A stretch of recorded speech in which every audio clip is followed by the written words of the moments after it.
Hello বন্ধুরা, কেমন আছো সবাই? আশা করি তোমার সবাই খুব ভালো সুস্থ আছো। তো আজকে কথা হলো মেট্রো ইন দিনো এই মুভিটা নিয়ে। তো 2007 সালে লাইফ ইন এ মেট্রো এসেছিল। তো এটার স্পিরিচুয়াল সিকুয়েল, মানে যেরকম ধরো তারে জমিন পর রিসেন্ট রিলিজ করেছে তার স্পিরিচুয়াল সিকুয়েল সিজারে জমিন পর, মানে ওর যে মেইন স্পিরিটটা সেটা এক, কিন্তু ঘটনা পুরো নতুন আর কি। তো স্পিরিচুয়াল সিকুয়েল বলা হয়। তো এটাও সেম। ডিরেক্টর বাই অনুরাগ বসু। দেখলাম সিনেমাটা লম্বা কাস্টিং রয়েছে। আগে বলে দিচ্ছি কাস্টিং: অনুপম খের, নীনা গুপ্তা, কঙ্কনা সেন, পঙ্কজ ত্রিপাঠী, আদিত্য রয়, সারা আলী, ফাতিমা সানা, আলী ফেজল, শাশ্বত, দর্শনা বণিক, গেস্ট অ্যাপিয়ারেন্সে অনুরাগ বসু, ইমতিয়াজ আলী সহ আরো অনেকে রয়েছে। তো এখানে না, মানে চারটে কাপেলের ঘটনা, কিন্তু সেগুলো যেভাবে নিজেদের মধ্যে ইন্টার কানেক্টেড, খুব ভালো। যেরকম ধরো কঙ্কনা সেন আর সারা আলী খান, তারা কিন্তু দুই বোন। কঙ্কনা সেনের হাজবেন্ড হচ্ছে পঙ্কজ ত্রিপাঠী। এদিকে সারা আলী খানের পরবর্তীতে প্রেম হয়ে যায় আদিত্য রায় কাপুরের সাথে। এদিকে নীনা গুপ্তা, তার হাজবেন্ড হচ্ছে শাশ্বত, কিন্তু তার অনুপম খেরের সাথে একটা অ্যাফেয়ার চলে। অন্যদিকে দর্শনা বণিক হচ্ছে অনুপম খেরের ছেলে বউ, কিন্তু অনুপম খেরের ছেলে মারা গেছে, এখন আর নেই। দর্শনা বণিক এখন বিধবা, কিন্তু অনুপম খের চাই দর্শনা বণিক আর একটা বিয়ে করে নিক।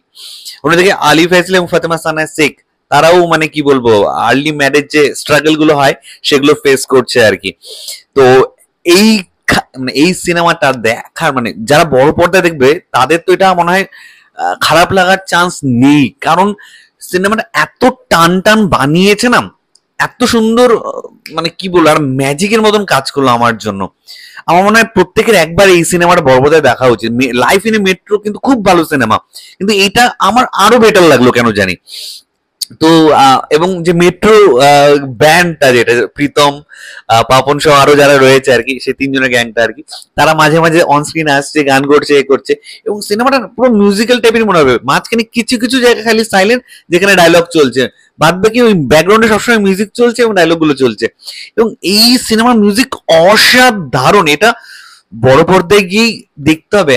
অনেকে ভাববে যে গান শোনার জন্য যাবে, গিয়ে গান শুনবে, গানগুলো যেহেতু খুব ভালো, অ্যালবামটা খুব ভালো, কিন্তু গিয়ে আমি বলছি স্টোরিটাও ভালো লেগে যাবে। এবং চারটা কাপলের পারফরমেন্স, পঙ্কজ ত্রিপাঠী আর কঙ্কনা সেনের মধ্যে যে কেমিস্ট্রি দেখানো হয়েছে না, এ ওকে ধোকা দিচ্ছে, এ ওকে ধোকা দিচ্ছে, এ ডেটিং অ্যাপে এ করছে, ওই করছে, ওই অসাধারণ দেখানো হয়েছে। স্ট্রাগল চলেছিল আলী ফেজল এবং ফাতিমা সানা শেখ, তাদের মধ্যে একটা সিরিয়াস নোটে সত্যি সমস্যা চলছে। ওদিকে একটু ফাঙ্কি টাইপের প্রেম হচ্ছে আদিত্য রায় কাপুর এবং সারা আলী খান ওদের মধ্যে, আর একটু বয়স্ক এজেড গ্রুপের মধ্যে অনুপম খের, শাশ্বত এবং নীনা গুপ্তা। এই যে ট্রায়োটা অসম অসম। আর দর্শনা বণিক অত স্ক্রিন প্রেজেন্স তার নেই, যেটুকুনি রয়েছে না দর্শনা বণিক বিধবার চরিত্রে, তার যে কথা বলার ধরন, বডি ল্যাঙ্গুয়েজ পুরো অন্যরকম লাগলো। এখানে কত গ্ল্যামারাস চরিত্রে আমরা দেখি, কিন্তু এখানে অন্যরকম লাগলো। চারটে মেট্রো সিটি, কলকাতা, মুম্বাই, দিল্লি, ব্যাঙ্গালোর, লাস্টে যেভাবে ইন্টার কানেক্টেড হলো, এবং লাস্টে একটা সিন রয়েছে যেখানে কঙ্কনা সেন শর্মা বাইরে এসে দাঁড়ায় এবং চারপাশে সেই ক্যারেক্টার গুলো রয়েছে, অসাধারণ। তো আমার মনে হয় খুব খুব খুব ভালো সিনেমা। এর মধ্যে অনেক কিছু জিনিসকে এক্সপ্লোর করা হয়েছে। মানে আমি বেশি বলতে চাচ্ছি না, তাহলে দেখার মজাটা চলে যাবে। তো চারটা কাপলে চার রকমের ডাইমেনশন, এবং তারা যেভাবে ইন্টার কানেক্টেড, একটা কোর জায়গা রয়েছে, সেখান থেকে প্রত্যেকে কানেক্টেড। মানে দারুণ, এক কথায় দারুণ লেগেছে আমার। আমার নেগেটিভ কিচ্ছু কিচ্ছু কিচ্ছু মনে নেই। আমি জাস্ট সিনেমাটা দেখতে হারিয়ে গেছিলাম, মনে হচ্ছিল যেন সিনেমাটা চলতে থাক চলতে থাক চলতে থাক। তো আমার খুবই ভালো লেগেছে।